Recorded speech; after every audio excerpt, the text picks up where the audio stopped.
अस्सलामुअलैकुम, मैं हूं एजाज मुहिउद्दीन।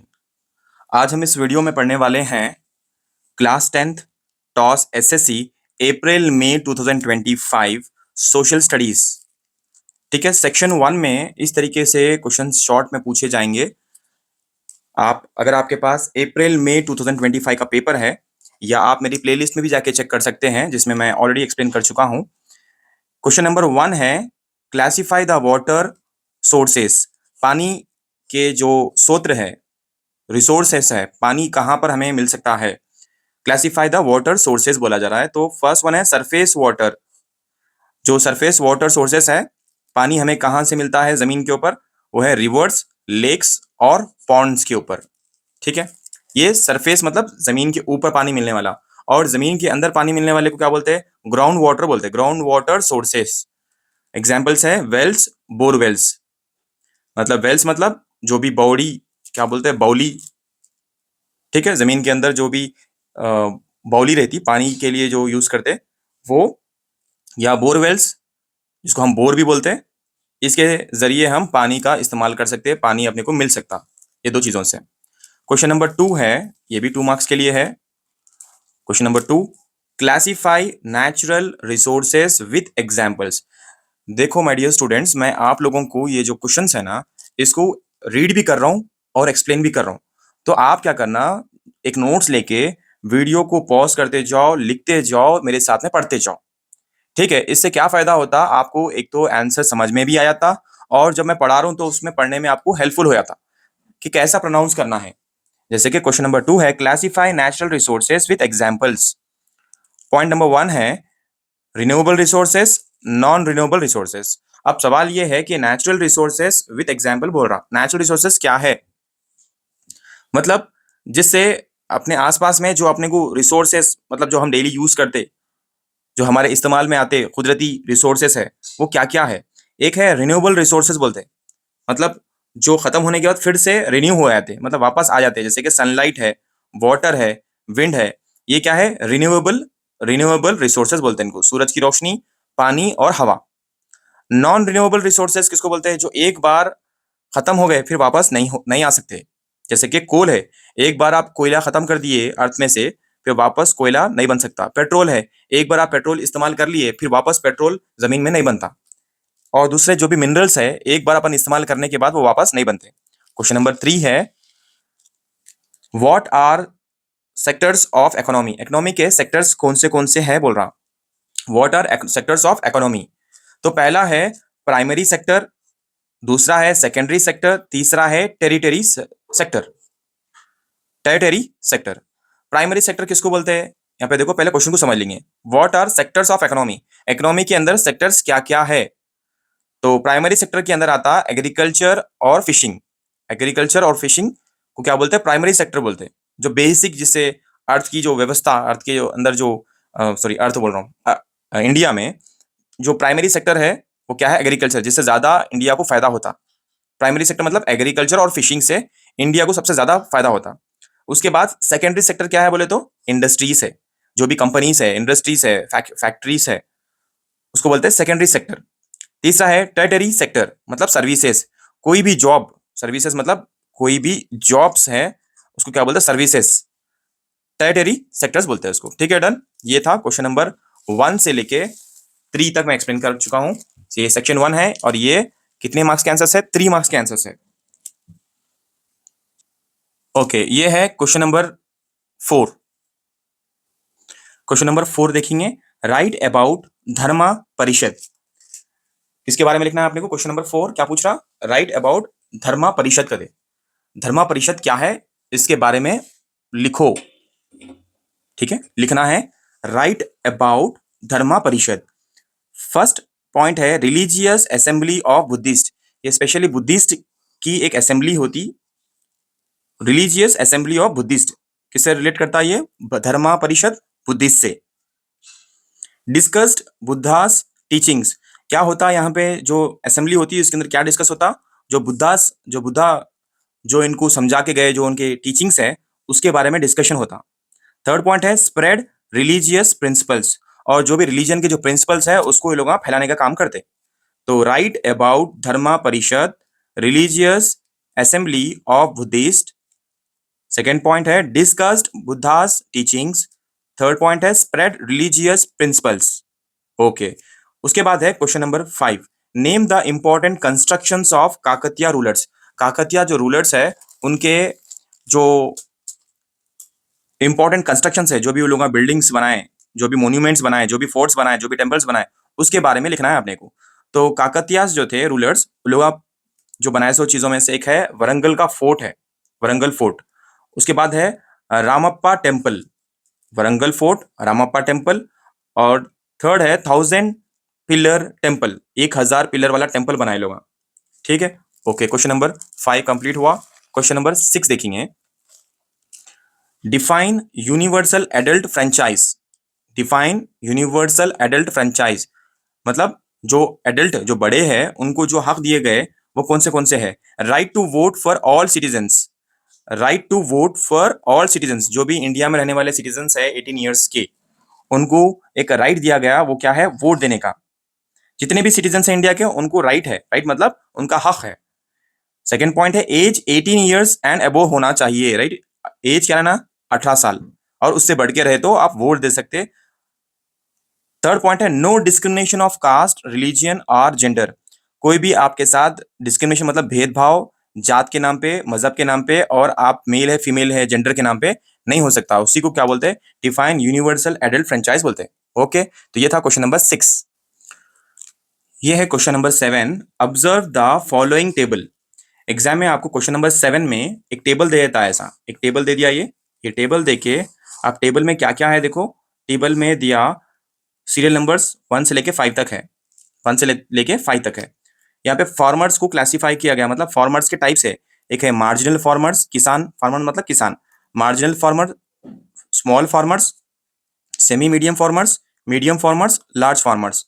और जो मार्जिनल फार्मर्स रहते हैं उनके पास 2.47 एकर्स की जमीन रहती। जो स्मॉल फार्मर्स रहते हैं उनके पास 2.48 से लेके 4.94 एकर्स की जमीन रहती। जो सेमी मीडियम फार्मर्स रहते हैं वो 4.95 टू 9.88 एकर्स की जमीन रहती।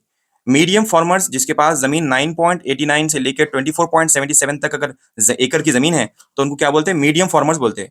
अगर 24.78 एकर्स की जमीन रहते तो उनको क्या बोलते हैं, लार्ज फार्मर्स बोलते हैं। ऐसा टेबल दे देता, टेबल में इंफॉर्मेशन है, इसी के ऊपर बेस करके क्वेश्चंस पूछे जाते, ऐसा ए बोल के। देखो पहले वाला क्वेश्चन क्या पूछ रहा, इस टेबल के ऊपर बेस करके है। क्या क्वेश्चन है, whom we refer as small farmers। Small farmers किसको बोल रहे हैं अपन टेबल में से, जिसके पास लैंड बिटवीन 2.48 से लेके 4.94 एकड़ तक की जमीन रहती, उन लोगों को क्या बोलते हैं, देखो 2.48 से लेके 4.94 तक की जमीन रहती है, उनको क्या बोलते हैं, स्मॉल फार्मर्स बोलते हैं। तो क्वेश्चन में क्लियरली बोला स्मॉल फार्मर्स किसको बोलते हैं, बोले तो अपन वो जो एकड़ की जमीन है उनको लिख देना। ठीक है, ओके। सेकंड पॉइंट पूछा, if a farmer is being sorry if a farmer is having 10 acres of land, अगर एक किसान है जिसके पास 10 एकड़ की जमीन है, विच फार्मर्स कैटेगरी ही बिलोंग्स, तो उन्होंने कौन सी कैटेगरी में आते हैं, कितने, 10 एकड़ की अगर जमीन है तो 10 एकड़ की जमीन बोले तो यहाँ पे देखो मीडियम फार्मर्स की कैटेगरी में आ रहे हैं। तो मीडियम फार्मर्स की कैटेगरी में आ रहे। 10 acres comes under 9.84 to 24.77 acres. Okay, third point है, थर्ड क्वेश्चन है define large farmer. Large farmer मतलब किसको बोलते हैं, टेबल में देखेंगे। लार्ज फार्मर मतलब जिसके पास 24.78 एकर्स की जमीन रहती है उसको लार्ज फार्मर्स बोलते हैं। तो सी है मेरे पास, सी में क्या लिखा मैं, 24.78 एकर्स कॉल्ड लार्ज फार्मर्स बोलते हैं उनको, जिसके पास 24.78 एकर्स की जमीन रही तो लार्ज फार्मर्स बोलते हैं। ठीक है, तो क्वेश्चन नंबर 7 में 100%, कितने परसेंट बोल रहा हूं मैं, 100% टेबल आता, या तो एक ग्राफ आता, पाई ग्राफ। आगे के जो भी हम मॉडल पेपर स्टेप डिस्कस करेंगे ना, तो मैं आपको बोल दूंगा हर बार। क्वेश्चन नंबर 7 में 100% एक टेबल आता ही चाहता, टेबल नहीं तो ग्राफ आता है यहाँ पे। ठीक है, और ये टेबल पूछ के इसी के ऊपर नीचे क्वेश्चंस पूछता है, जैसे यहाँ क्वेश्चन पूछे ना वैसे ही क्वेश्चंस पूछे जाते हैं नीचे, ऐसा। ठीक है, ओके। नेक्स्ट है क्वेश्चन नंबर 8। क्वेश्चन नंबर 8 देखो क्या बोल रहा, एक्सप्लेन कल्याणा लक्ष्मी स्कीम। ये जो कल्याणा लक्ष्मी स्कीम है, ये स्पेशली ये तेलंगाना गवर्नमेंट की स्कीम है, जिसमें गवर्नमेंट क्या करती, financial assistance for poor girls marriage. जो भी गर्ल्स की मैरिज होती उनको फाइनेंशियल असिस्टेंस मिलता गवर्नमेंट की तरफ से। कितने मिलते, 1 लाख, 1,61,, 1,01,161, ऐसे ये जो है ना, इतने पैसे मिलते हैं। ओके, तो ये अच्छा यहाँ पे नहीं, 1 लाख, ये रॉन्ग है। कितने गवर्नमेंट की तरफ से कितने पैसे मिलते हैं बोले तो यहाँ पे लिख रहा हूँ मैं,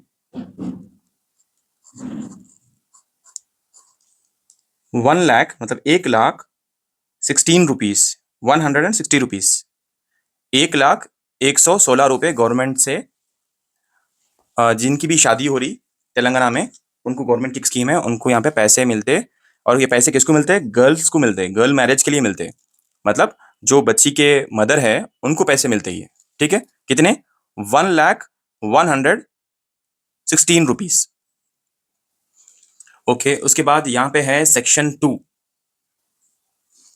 तो ये है सेक्शन 2, और यहाँ पे इस सेक्शन 2 में 5 मार्क्स के क्वेश्चन आएंगे। कितने मार्क्स के? 5 मार्क्स के। अप्रैल मई 2025 में ये क्वेश्चन नंबर 9 पे आया था। Describe the composition of parliament. Describe the composition of parliament. तो question number sorry point number 1 था, the Indian parliament consist of the president. India के जो पार्लियामेंट में कौन रहते हैं? प्रेसिडेंट रहते, हेड। ठीक है। It has 2 houses. इंडिया के पार्लियामेंट में 2 हाउसेस रहते हैं, एक है लोकसभा, दूसरा है राज्यसभा। लोकसभा और Rajya Sabha. Lok Sabha represents the people. Lok Sabha में जो भी लोगों के मसाइल, जो भी प्रॉब्लम्स फेस कर रहे हैं, उसके बारे में यहाँ पे बात होती लोकसभा में। Rajya Sabha represents the states. Rajya Sabha states के बारे में इंफॉर्मेशन, जो भी स्टेट्स में जो भी प्रॉब्लम हो रही उसके बारे में डिस्कशन चलता राज्यसभा में। It makes laws for the country. ये राज्यसभा, लोकसभा, राज्यसभा में क्या करते हैं? लॉस बनाते। कानून जहां कहां बनते हैं बोले तो ये पार्लियामेंट में बनते हैं। कानून कहां पे बनते हैं? पार्लियामेंट में। ठीक है, ओके। क्वेश्चन नंबर 9 जो था सेक्शन 2 का, उसको कैसा पढ़ना अपन? Describe the composition of parliament. The Indian parliament consist of the president. It has 2 houses, Lok Sabha and Rajya Sabha. Lok Sabha represents the people, Rajya Sabha represents the states. It makes laws for the country. ठीक है, तो इस तरीके से question number 9 आपको 5 marks के लिए लिखना है। मैं यहाँ पे आंसर्स को बहुत शॉर्ट, सिंपल और इजी वे में लिखा रहा हूँ। आप इनको कॉपी कर लीजिए, उसके बाद इसको याद करने की कोशिश करिए। एग्जाम में इन्हीं जो भी डिस्कस कर रहा हूँ इसी में से आने वाला है, इन्हीं क्वेश्चंस में आने वाला है। ठीक है, तो यही आंसर्स है, यही क्वेश्चंस रहेंगे। थोड़ा बहुत चेंज हो सकता, आप हिंट भी याद रख लीजिए। अगर एग्जाम में पार्लियामेंट बोल के दिखाई दिया, सेक्शन 2 में पार्लियामेंट अगर आया, तो आपको ये सारे पॉइंट्स लिखना है। ठीक है, ओके। क्वेश्चन नंबर 10 है, classify and explain the Himalayas. अगर एग्जाम में हिमालयाज बोल के क्वेश्चन आया तो आप ये सारे पॉइंट्स लिख देंगे। ठीक है, फर्स्ट पॉइंट है, the Himalayas are divided into Himadri, Himachal and Shivaliks. जो हिमालयाज है उसके 3 पार्ट्स, उसको हम 3 पार्ट्स में डिवाइड कर देके उसके नाम्स रखे। मतलब हिमालयाज का, जो हिमालयाज क्या है एक्चुअल में एक पहाड़ है। ठीक है, हिमालयस क्या है? बहुत बड़ा पहाड़ है। उस पहाड़ को हम 3 नामों में उसको डिवाइड कर दिए। एक पार्ट का नाम है हिमाद्री, दूसरे पार्ट का नाम है हिमाचल, तीसरे पार्ट का नाम है शिवालिक्स। ओके, अब यहाँ पे जो हिमाद्री है is the highest range with snow covered peaks. जो हिमाद्री है सबसे ज्यादा ऊंचे पहाड़ यहाँ पे दिखने को मिलेंगे, और सबसे ज्यादा ऊंचाई तक जाने वाले पहाड़ बर्फ के। ठीक है, स्नो कवर्ड पीक्स, बर्फीले पहाड़ रहने वाले हैं ये हिमाद्री में।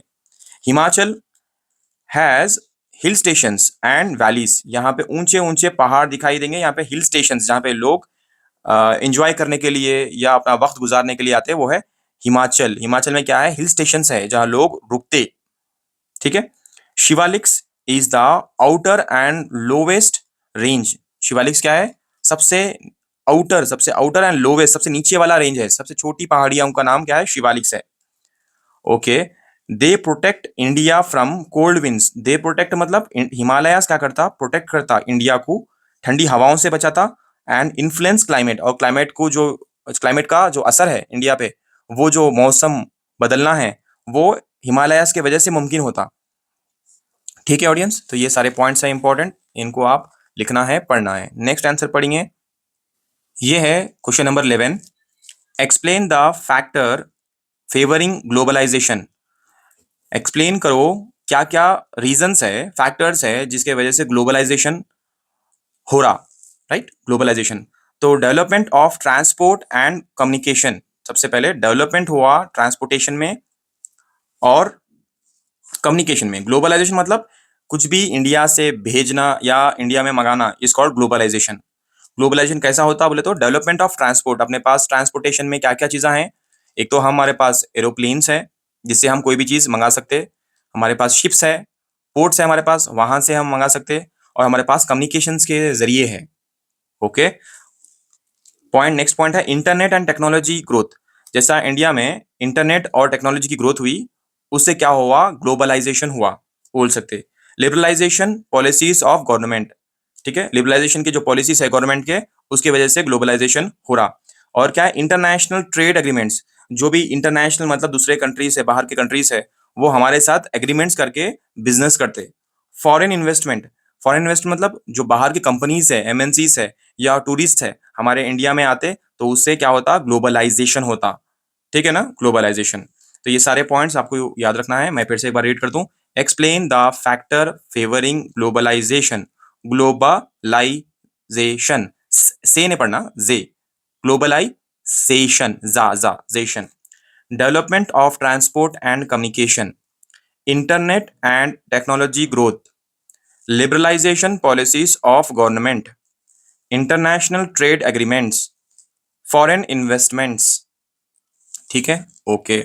नेक्स्ट है क्वेश्चन नंबर 12। क्वेश्चन नंबर 12 है explain the reasons for the revolt of 1857। क्या क्या रीजंस थे 1847 में जो रिवोल्ट हुआ, उसके क्या क्या रीजंस थे।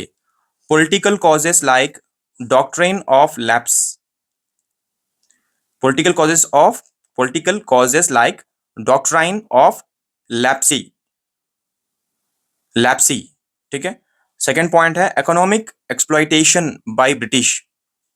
जो ब्रिटिशर्स थे हमारी इकोनॉमी को एक्सप्लॉइट करते थे, लोग हमारे से बहुत ज्यादा टैक्सेस वसूल करते थे। ब्रिटिश गवर्नमेंट जब हमारे इंडिया में थी तो तब ऐसा होता था। सोशल एंड रिलीजियस इंटरफेरेंस, हमारे सोसाइटी के अंदर और रिलीजियस में इंटरफेरेंस चलता था ब्रिटिश गवर्नमेंट का। उसके बाद डिसकंटेंट अमॉन्ग सोल्जर्स, और जो हमारे सिपाही थे उनमें भी जो डिसकंटेंट मतलब खुशी नहीं थी, गवर्नमेंट को लेके खुश नहीं थे वो। और सबसे लास्ट है introduction of greased cartridge, greased cartridge. ठीक है, इंट्रोडक्शन ऑफ ग्रीस कार्ट्रिज। जब वो ग्रीस कार्ट्रिज इंट्रोड्यूस करे थे, उनसे भी इंडिया के लोग थोड़ा सा अगेंस्ट हो गए थे ब्रिटिश गवर्नमेंट के। तो ये सारे पॉइंट्स इंपॉर्टेंट है, आपको याद रखना है, पढ़ना है, लिखना है, लिख लिख के याद करना है। ओके, ये थे 5 मार्क्स के क्वेश्चंस। अब ये है क्वेश्चन नंबर 13, ये भी 5 मार्क्स का है। Analyse the given table. याद रखो एग्जाम में क्वेश्चन नंबर 13 में 100% आने वाला है ये टेबल। ये टेबल नहीं मतलब कोई भी टेबल आ सकता है यहाँ पे। इस टेबल को देखते हुए अपने को पॉइंट्स बनाना है। मैं छोटा टेबल ड्रॉ करा, एग्जाम में अलग टेबल आता, उसको देख के अपन पॉइंट्स बनाना है। ठीक है, इसी के बारे में लिखना है अपने को पॉइंट्स बना के।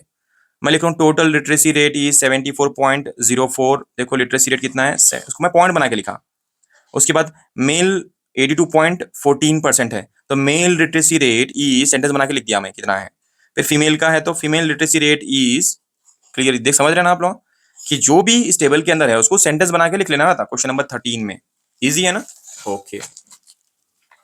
नेक्स्ट क्वेश्चन नंबर, नेक्स्ट है क्वेश्चन नंबर 13 तक अपन पढ़े। नेक्स्ट है क्वेश्चन नंबर 14 देखेंगे। क्वेश्चन नंबर 14 देखो, सबसे जो समझ में आने वाला क्वेश्चन है। क्वेश्चन नंबर 14 है suggest the measures to eliminate gender inequalities. थोड़े आपको सजेस्ट करो बोलता क्या क्या करना पड़ता जब हम जेंडर इनइक्वालिटीज, मेल फीमेल को जो हम कम, बच्चों को ज्यादा इंपॉर्टेंस देना, गर्ल्स को कम इंपॉर्टेंस देना, बॉयज को ज्यादा इंपॉर्टेंस देना, ये जो जेंडर इनइक्वालिटीज है उसको हटाने के वास्ते हमको क्या क्या करना पड़ता। तो provide equal education opportunities for girls, तो गर्ल्स को एजुकेशन में इक्वल अपॉर्चुनिटीज, मौका देना, गर्ल्स को पढ़ने का मौका देना। Ensure equal pay for equal work, जितना पैसे बॉयज को पे कर रहे हैं या जेंट्स को, मेल्स को पे कर रहे हैं, उतना ही पैसे फीमेल्स को भी पे करना। इक्वल वर्क अगर ले रहे हैं तो इक्वल पे करना। Create awareness about women's rights, जो भी वुमेन्स के राइट्स है, उनके बुनियादी हुकूक है, उनके बारे में create awareness about women's rights के बारे में भी अवेयरनेस क्रिएट करना सोसाइटी में। और कुछ पॉइंट नंबर नेक्स्ट जो है ना, स्ट्रिक्ट इम्प्लीमेंटेशन ऑफ लॉस, अगर हम कानून बनाए, स्ट्रिक्ट लॉस बनाए अगेंस्ट डाउरी के खिलाफ, दहेज के खिलाफ और चाइल्ड मैरिज के खिलाफ, तो तब जाके हम जेंडर इनइक्वालिटीज को जो है ना एलिमिनेट कर सकते हैं। और सबसे लास्ट वाला पॉइंट है encourage women participation in politics and jobs. और एंकरेज करना, क्या करना, मोटिवेट करना वुमेन्स भी पार्टिसिपेट करना, पॉलिटिक्स में भी आना वो लोग और जॉब्स भी करना, तब जाके जो जेंडर इनइक्वालिटीज है वो एलिमिनेट हो सकते हैं। ठीक है, ओके। क्वेश्चन नंबर 15 देखेंगे। क्वेश्चन नंबर 15 में what are the measures taken by the government to solve the caste discrimination. Government का क्या काम है, गवर्नमेंट किस तरीके से जो मजहब को लेके डिस्क्रिमिनेशन मतलब भेदभाव होता उसको गवर्नमेंट कैसा हैंडल करती। तो एबॉलिशन ऑफ अनटचेबिलिटी आर्टिकल 17 बोलता, जो अछूत छूत मतलब जो भी हमारे इंडिया में होता कि कुछ लोग छोटी जात का, बड़ी जात का, हम सुपीरियर है, हम तुम्हारे से अलग है, तुम लोग कम दर्जे वाले हैं, ऐसा बोल के एक मान्यता है। तो उसको इंडिया में चलता बहुत ज्यादा। तो एबॉलिशन ऑफ अनटचेबिलिटी मतलब अपन अनटचेबिलिटी के बारे में जो आर्टिकल 17 में क्लियरली बोला गया कि अनटचेबिलिटी अछूत बोल के ऐसा कुछ भी नहीं है। ठीक है, ऐसा नहीं होना चाहिए, आर्टिकल 17 क्लियरली बोल रहा। रिजर्वेशन फॉर एसटी और STs in education and jobs. जो भी शेड्यूल कास्ट है, शेड्यूल ट्राइब के लोग हैं, ये लोग जो है ना एजुकेशन से और दूसरे चीज़ों से, बिजनेस से बहुत दूर रहते हैं, ये लोग जंगलों में रहते हैं। तो उनके लिए गवर्नमेंट क्या करी, रिजर्वेशन रखी जॉब्स में गवर्नमेंट जॉब्स में भी और एजुकेशन में भी, कि उनको पहले मौका दिया जाएगा एससी और एसटीज को। थर्ड पॉइंट है special welfare schemes, specially schedule caste और शेड्यूल ट्राइब के लोगों के लिए अच्छे अच्छे वेलफेयर स्कीम, उनकी भलाई के लिए स्कीम्स बनाई गई। और SC ST prevention of atrocities, जो भी इनके खिलाफ, शेड्यूल कास्ट शेड्यूल ट्राइब के खिलाफ जो भी नाइंसाफी होती उसके बारे में भी कई सारे लॉज बनाए गए। और सबसे लास्ट है promotion of equality through constitutional rights, कानून के जरिए इनको इक्वालिटी दी गई। ठीक है, और इनके फादर, हमारे कॉन्स्टिट्यूशन के फादर किसे कहा जाता है, B R Ambedkar. Father of constitution मतलब बी आर अम्बेडकर। इनके वजह से ही ये मुमकिन हुआ कि शेड्यूल कास्ट शेड्यूल ट्राइब के लोगों के साथ बहुत ज्यादा भेदभाव और बहुत ज्यादा जुल्म होता था उनके ऊपर। आज जितना बी आर अम्बेडकर की वजह से जो भी है इनके पास, इट मे बी एजुकेशन या जॉब्स, ये सिर्फ इस मुमकिन हुआ कि एक इनमें से एक बच्चा जो कोशिश करके अपने आप को एजुकेशन के जरिए कई सारे पीएचडीज कंप्लीट करने वाला पहला इंसान बना, और फिर गवर्नमेंट के सामने जाके ठहर गया और फिर अपने लोगों के लिए हक की आवाज उठाया, और उनके लिए, उनके फेवर में, उनको बचाने के लिए कई सारे लॉज बनाए गए। आज भी हम गवर्नमेंट में अगर आप किसी भी शेड्यूल कास्ट शेड्यूल ट्राइब के खिलाफ कुछ बात बोल देते तो आपको बहुत बड़ी उसका जो है ना पनिशमेंट गवर्नमेंट की तरफ से मिल सकती। इसीलिए इनको, शेड्यूल कास्ट शेड्यूल ट्राइब के लोगों को कुछ भी नहीं बोलना है आप लोगों को, ना उनको ह्यूमिलेट करना है, ना उनको ताने मारना है। ठीक है, तो डॉक्टर बी आर अम्बेडकर जिंदाबाद। और उनकी जो तरीका था, जिस तरीके से जीरो से जो हीरो बने उन्होंने, हमारे लिए मोटिवेशन है, बहुत बड़ा मोटिवेशन है। और ये जितने भी मैं सेक्शन 2 के क्वेश्चंस कवर करा, मैं ये आप लोगों से कहना चाह रहा हूँ कि अगर आपको कुछ भी डाउट्स है तो मेरे को आप व्हाट्सअप नंबर 9700229757 पे मेरे को मैसेज कर सकते हैं। व्हाट्सअप पे कॉल मत करिए, मैसेज करिए। अगर आप एडमिशन्स भी चाह रहे हैं टॉस में तो आप मेरे को कॉल कर सकते हैं। टॉस एसएससी के लिए और टॉस इंटर के लिए आप मेरे को कॉल कर सकते हैं। चाहे एसएससी के अंदर एमपीसी बाईपीसी सीईसी और 10th में आपको मैथ्स नहीं होना है तो भी आप मेरे पास से टॉस और इंटर के एग्जाम्स लिख सकते हैं। इवन आप डिग्री भी मेरे पास से कंप्लीट कर सकते हैं। ठीक है, ओ दो बार लिख दिया था मैं, डिग्री भी कर सकते हैं, toss SSC, toss inter, degree. ठीक है, थैंक यू सो मच। जाके प्लेलिस्ट चेक करते रहिए, जितने भी इंपॉर्टेंट क्वेश्चन टॉस के रिलेटेड है वो सारे के सारे मैं आपके साथ शेयर कर रहा हूँ। और इनको क्या करना है, आपको मेरे साथ, मैं जब रीड कर रहा हूँ आप उसको पॉज करते जाओ, मैं जैसा रीड करा उसको रीड करते जाओ और नोट्स में लिखते जाओ। खाली देखने से कुछ भी नहीं आता। ठीक है, आपको लिखना भी है, आपके स्पेलिंग्स क्लियर होते, जो भी स्पेलिंग मिस्टेक्स है वो आप अवॉइड कर सकते, आप अच्छी तरीके से हैंडराइटिंग भी मेंटेन कर सकते। और एग्जाम में आपको डर नहीं लगता क्योंकि आप पूरी प्रिपरेशन के साथ जा रहे हैं। रीडिंग भी हो रही है आपकी, राइटिंग भी हो रही, रीडिंग राइटिंग और अंडरस्टैंडिंग भी हो रही। ठीक है, okay, thank you so much, अल्लाह हाफिज। और जाने से पहले लास्ट बात है, मेरे चैनल को जितना हो सके शेयर करिए, आपके इंस्टाग्राम पे, यूट्यूब पे और व्हाट्सएप के स्टेटस पे, फेसबुक पे, जितने भी सोशल मीडिया के प्लेटफॉर्म्स पे आप इस चैनल को शेयर करिए। थैंक यू सो मच, अल्लाह हाफिज।